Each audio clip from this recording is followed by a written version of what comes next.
കോഴിക്കോട് കുറ്റ്യാടിയിൽ കോൽക്കളി മത്സരത്തിലെ വീഡിയോ വൈറലായതിലാണ് പ്രകോപനം. +1 വിദ്യാർത്ഥിയുടെ പല്ലടിച്ചു കുഴിച്ചിട്ടുണ്ട്.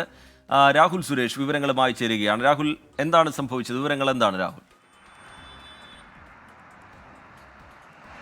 T K Rijith, Kuttiadi government higher secondary സ്കൂളിലെ +2 വിദ്യാർത്ഥികളാണ് +1 വിദ്യാർത്ഥിയുടെ പല്ല് അടിച്ചു കൊഴിച്ചത്. ഈ സംഭവങ്ങളുടെ തുടക്കം ഇങ്ങനെയാണ്. കുന്നുമ്മൽ ഉപജില്ലാ കലോത്സവത്തിൽ ഈ അക്രമത്തിനിരയായ +1 വിദ്യാർത്ഥി മത്സരത്തിൽ പങ്കെടുത്തിരുന്നു. ഇതിലെ കോൽക്കളിയുടെ വീഡിയോ സമൂഹ മാധ്യമങ്ങളിൽ പങ്കുവയ്ക്കുകയും ഈ വീഡിയോ വൈറലാകുകയും ചെയ്തു.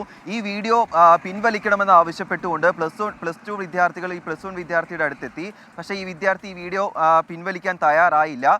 പിന്നീടാണ് സ്കൂൾ വിട്ട് വീട്ടിലേക്ക് പോകും വഴി ചൊവ്വാഴ്ച ഈ +1 വിദ്യാർത്ഥിയെ ഒരു കൂട്ടം +2 വിദ്യാർത്ഥികൾ അതിക്രൂരമായി മർദ്ദിച്ചത്. ഈ വിദ്യാർത്ഥിയുടെ ഒരു പല്ല് പോയിട്ടുണ്ട് എന്നതാണ് ഏറ്റവും പ്രധാനപ്പെട്ട കാര്യം.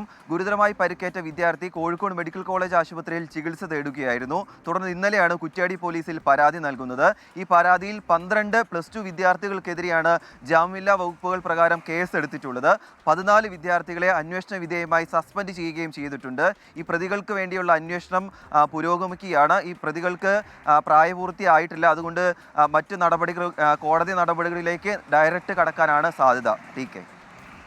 ശരി, രാഹുൽ സുരേഷ് വിവരങ്ങൾ നൽകുകയായിരുന്നു കോഴിക്കോട്ട് നിന്ന്.